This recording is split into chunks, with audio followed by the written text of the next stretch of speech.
Bonjour à tous et à toutes, ici Nicolas de Montréal. C'est vendredi et ça fut une magnifique journée tranquille pour moi.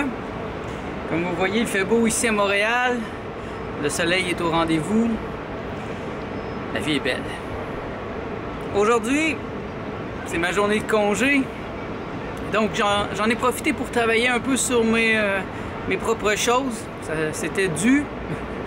Ça faisait vraiment 2 semaines que j'y pensais beaucoup. Donc là, j'ai travaillé un peu sur mon nouveau site internet, le studionico.biz. J'ai travaillé un peu sur le blog. J'ai rajouté des articles que j'avais déjà sur mon autre site. Donc pour l'instant, j'ai triché un peu. Mais je voulais m'assurer d'avoir une base avant de commencer à mettre des nouveaux articles. Donc prochainement, je vais ajouter un article que j'ai écrit dernièrement quand j'étais à l'hôpital avec Martha. C'était sur le travail autonome, sur... c'était quoi donc? Ah oui, l'importance de se donner un horaire. L'importance de s'y tenir aussi. Si je me dis que je travaille pas le vendredi, ben je travaille pas. Ben, vous voyez, j'ai quand même travaillé, mais j'ai travaillé pour moi. Je travaille pas pour les autres le vendredi. C'est ma journée de ressourcement. Et ça, pour moi, c'est vital. C'est vital, ça fait déjà 2 ans que je fais ça. Et moi, je vous suggère, si c'est possible pour vous, de vous donner une journée de congé à un moment où tout le monde travaille. Bon, je connais une de mes clientes, elle fait ça le mercredi. Mercredi, elle ne travaille pas. L'avantage, c'est que on peut être tranquille. Puis si vous avez des choses à faire à la banque, par exemple, ou des choses à faire en ville, ben ça se fait facilement parce que tout le monde est au travail. Et là, je me sens vraiment bien. J'ai pris ça relax aujourd'hui. Martha est à la maison, donc on est allé se baigner, on a fait l'amour, on a mangé des fruits. Et je me sens vraiment inspiré, là. Je me sens relax. J'ai eu du temps pour moi. Ça, c'est... Je viens un peu agressif quand j'ai pas de temps pour moi-même. Moi, jamais dans ma vie, je me suis oublié. Et les moments où j'ai de la difficulté à me donner du temps, c'est là que j'ai un peu de stress. Et je pourrais en avoir beaucoup si je manquais maladivement de temps, mais j'ai une capacité de me regrouper et de me donner du temps parce que je sais que c'est bon pour moi. En fait, je suis meilleur dans mon travail si je fais ça. Si je travaillais toujours, ben où irais-je chercher mes bonnes idées? Mes bonnes idées, je vais les chercher complètement ailleurs, dans des moments où je n'y pense pas. Ça peut être à la piscine, c'est une émotion qui vient, un sentiment, une libération, tout d'un coup m'amène quelque part, et là j'ai une idée. Les meilleures idées de ma vie viennent quand je travaille pas, quand je suis dans l'oisiveté créatrice. Après, bien sûr, il faut pouvoir aussi se mettre au travail, là. Quand l'idée vient, ben là, il faut la mettre en pratique. Mais bon, cette semaine, j'ai tellement travaillé là, que aujourd'hui, j'avais vraiment le goût de me donner du temps pour mon site web. J'ai pas eu le temps de travailler mes photos, malheureusement. J'ai passé une partie de l'avant-midi à faire mes factures. Après ça, là, je suis embarqué sur mon site web. J'ai retravaillé un peu mon logo. J'aime ça parce que je peux faire ce que je veux. À l'étape où je suis, j'ai pas fait encore de papeterie. J'ai rien d'officiel. Il y a juste vous qui savez que mon site existe. Je n'ai pas commencé même à le publiciser pour mes clients. Donc, c'est encore très informel. Mais, bon, je vous avais dit qu'en septembre, ça allait commencer. Et puis, bon, vous voyez, on est le 1er septembre aujourd'hui. Et puis, le site est en ligne. Le site est là. Il est encore modeste, mais je suis très fier. Je suis très fier de le montrer à mes clients pour leur montrer qu'est-ce que je peux faire. Et je pense que ça va travailler pour moi, ce site-là. Et là, il va falloir que je passe à l'autre étape aussi, comment faire la promotion, comment penser ma promotion différemment. Parce que jusqu'à maintenant, j'avais pensé ma promotion en termes de petites annonces classées gratuites. Par exemple, ici à Montréal, Kijiji m'a vraiment très bien servi à une époque. J'ai des gros clients qui sont arrivés d'ailleurs. Eros et compagnie est venu par Kijiji. Eros et compagnie, c'est le sex shop qui me donne beaucoup de travail ces temps-ci. Des shootings de photos que j'ai fait dernièrement, le design de vitrines. J'ai hâte de vous montrer les vitrines que j'ai fait cette semaine. Bon, je les verrai pas tous parce qu'ils sont un peu partout au Québec, mais il y en a une à Lévis. Il y a un Eros et compagnie à Lévis et dans 2 semaines, je vais aller voir ma famille à Lévis. Donc, je vais prendre des photos et je prendrai des images pour vous montrer qu'est-ce que ça donne. C'est des photos de Joanie et de Anne-Marie que j'ai pris dernièrement. Je n'ai pas encore montré les photos de Joanie parce que j'ai pas eu le temps de les faire cette semaine, mais dès qu'elles sont faites, je vais vous montrer le shooting avec le résultat final, les photos. Je suis vraiment content. J'en ai fait quelques-unes et vraiment, je suis très heureux et Eros et compagnie est très content aussi. Donc, les ambassadrices, Joanie et Anne-Marie, sont satisfaites de leurs photos. Et donc, ça veut dire qu'ils vont en avoir d'autres. Ça, pour moi, c'est une belle pensée parce que j'aime ça faire ça. Ça me détend. Et puis, ça reste de l'art, la photo. La photographie est un art. Et je vois le résultat de mes recherches cet été, ma mise à jour.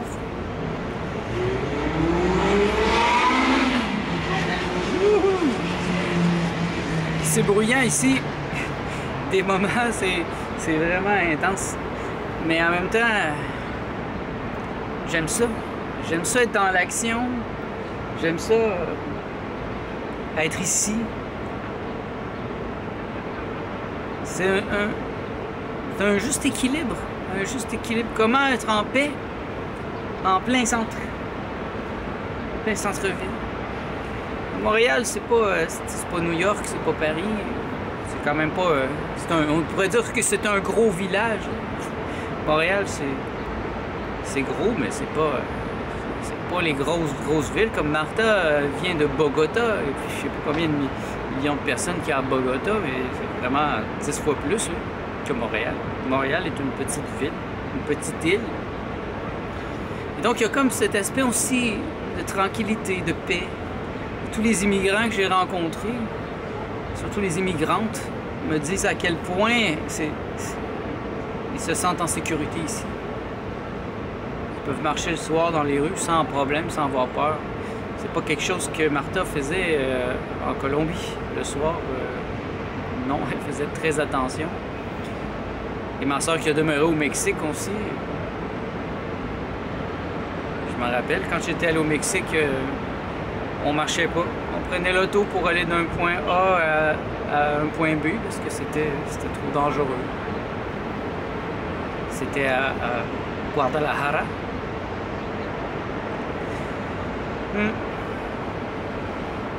Donc septembre, c'est la rentrée, c'est le retour à la normale pour beaucoup de gens.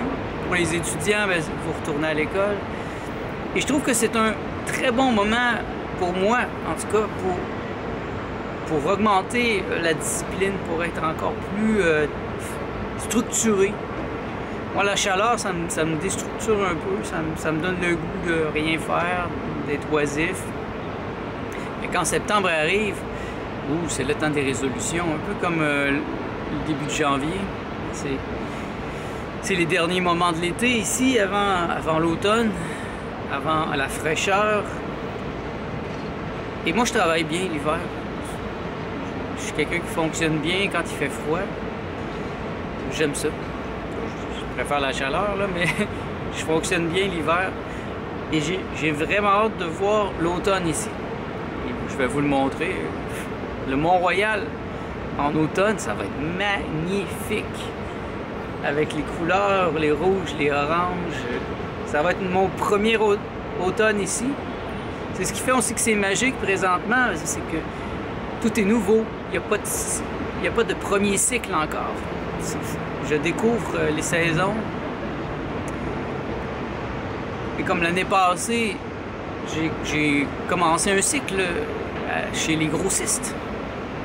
Vous voyez qu'à chaque 2-3 semaines, on va chez le grossiste. Et puis, bon, la première année, on ne connaît pas trop les cycles, mais là, je commence à connaître mieux les cycles. Je les ai vus. Je sais que, bon, là, c'est le temps des mangues. Les mangues sont vraiment bonnes l'été. Il va y avoir une courte période en octobre-novembre pour les persimmons. Persimmons. Les kakis, je pense qu'en France, vous dites kaki. Un kaki, c'est vraiment bon. C'est des fruits délicieux, mais c'est des fruits qui viennent juste qui sont prêts juste à la première gelée. Donc, c'est vraiment octobre, novembre. Et l'année passée, ça a duré peut-être 3 semaines. On y est allé 2-3 fois, puis il y en avait. Et après ça, il n'y en avait plus. Mais c'est un des fruits les plus délicieux que j'ai mangé. Donc, cette année, je me promets d'en acheter au moins 3 caisses. Quand je vais voir les kakis, je vais les prendre. Et par exemple, les melons, je les trouve pas très bons avant. Là, maintenant, c'est le meilleur moment pour les melons. Ils sont vraiment délicieux. L'hiver, à la fin de l'hiver, ils goûtent juste l'eau. Dommage. Il y a des grandes périodes après Noël, par la fin de l'hiver, où il n'y a pas de mangue. Donc, vous voyez, je connais un peu les cycles, donc j'en profite. Cet été, j'ai profité beaucoup des mangues, sachant que ce ne sera pas toujours comme ça. Il y a beaucoup de mangues là, chez le grossiste, mais ils ne sont pas toujours bonnes. Des fois, ils sont pourris, donc il y a comme ces saisons. Par contre, les avocats, c'est longueur d'année. Il y a des avocats qui sont délicieux toute l'année. Et ces cycles, il y a des cycles dans la vie aussi. Il y a un certain temps, moi, je remarquais les cycles de 4 ans. J'étais très influencé par le calendrier Maya. Donc, c'est des cycles de 4 ans. Et je voyais dans ma vie les gens les plus importants qui avaient tous 4 ans de différence avec moi. 4 ans, 8 ans, 12 ans.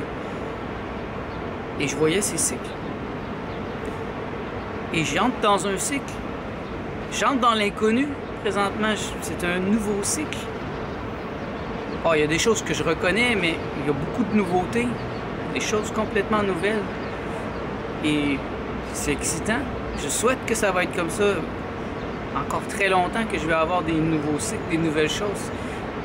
Me sentir curieux, avoir le goût d'apprendre.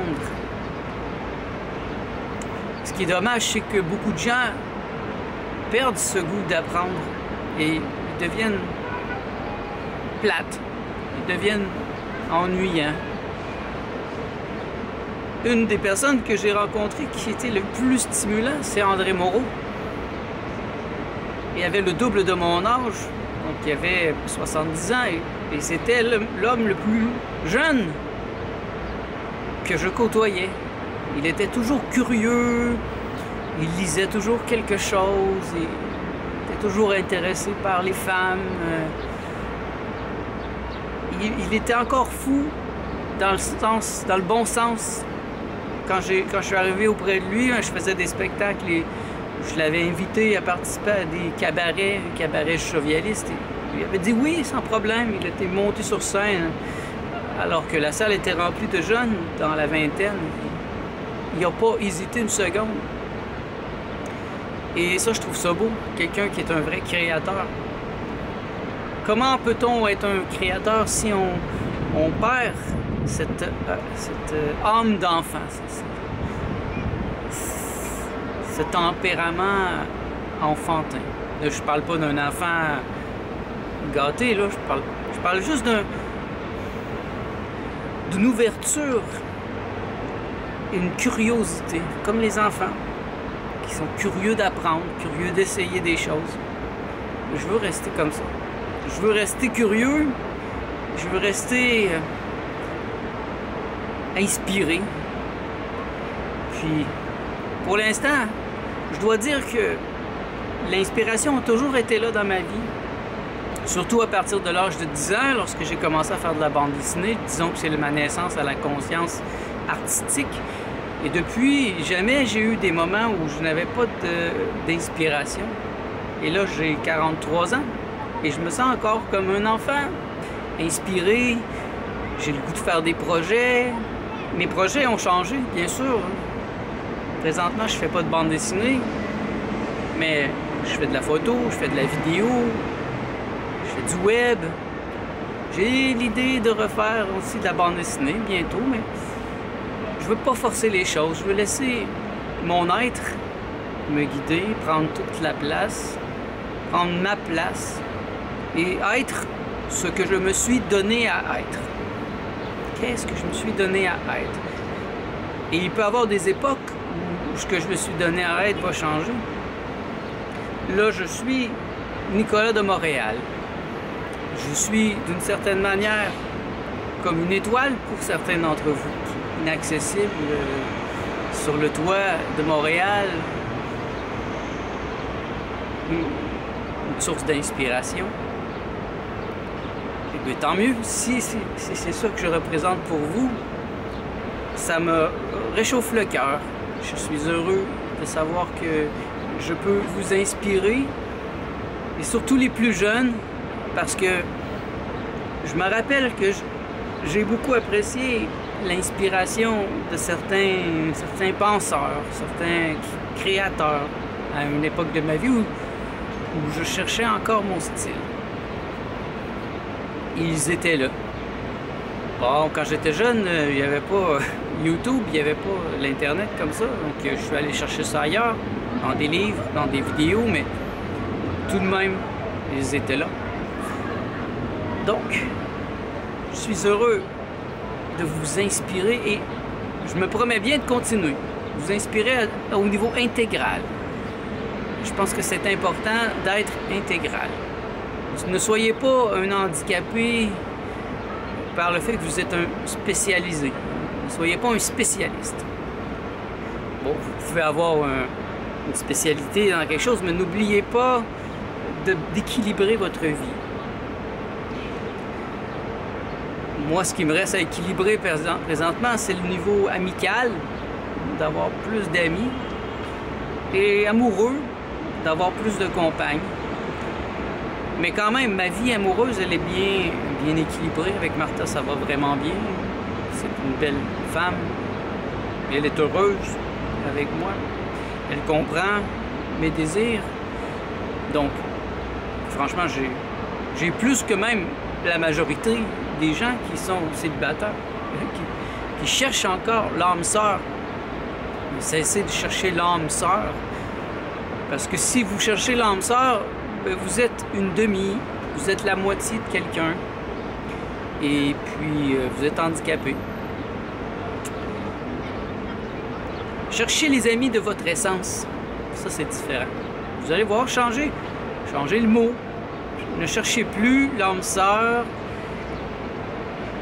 la flamme jumelle. C'est ridicule. C'est complètement ridicule d'imaginer que quelqu'un va venir nous compléter. Parce que si vous acceptez cela, ben vous êtes la moitié, vous êtes une demi-portion. Moi, je suis un tout, je suis un absolu et je me soutiens moi-même. Je suis complet par moi-même. Et donc, les gens dans ma vie, mes clients, les gens en amour, comme Martha, ben, ils me supplémentent. Ils sont des suppléments. Si j'étais seul sur une île déserte, je suis sûr que j'arriverais à être heureux. Je manquerais de plein de choses, mais je serais heureux, j'en suis sûr. Je suis bien avec moi-même et je trouverais le moyen. J'en suis sûr. Je me connais. Mais c'est encore plus doux avec des gens. C'est là que c'est un choix, c'est un désir profond. Je désire avoir Martha dans ma vie. Je désire avoir les clients que j'ai présentement. Je vais vous les présenter tranquillement. La semaine prochaine, je devrais aller chez Spiritour. Je vais me déplacer pour la première fois je me suis jamais déplacé en fait. C'est la première fois que je vais me déplacer. Ils m'ont convaincu et puis je les ai jamais rencontrés et puis c'est pour la création de leur nouveau site web. Donc j'ai décidé d'y aller, joindre l'utile à l'agréable. Je vais emmener mon appareil photo, donc je vais prendre des photos sur place et ils vont me payer mon déplacement. Pour moi, ça c'est important, donc je vais me déplacer, mais ils vont me payer dès que je mets le pied hors de ma maison, je commence à calculer mon temps. Ah, vous voyez, je suis intelligent, je bouge pas si je suis pas payé. Au niveau professionnel, bien sûr. Dans d'autres occasions, bien sûr que je vais me déplacer, mais... Donc, c'est un peu n'importe quoi aujourd'hui, c'est vrai, je dis n'importe quoi, mais c'est important de dire n'importe quoi en sachant que je ne suis pas n'importe qui. Voilà. Merci à tous. On se revoit dans le prochain vlog.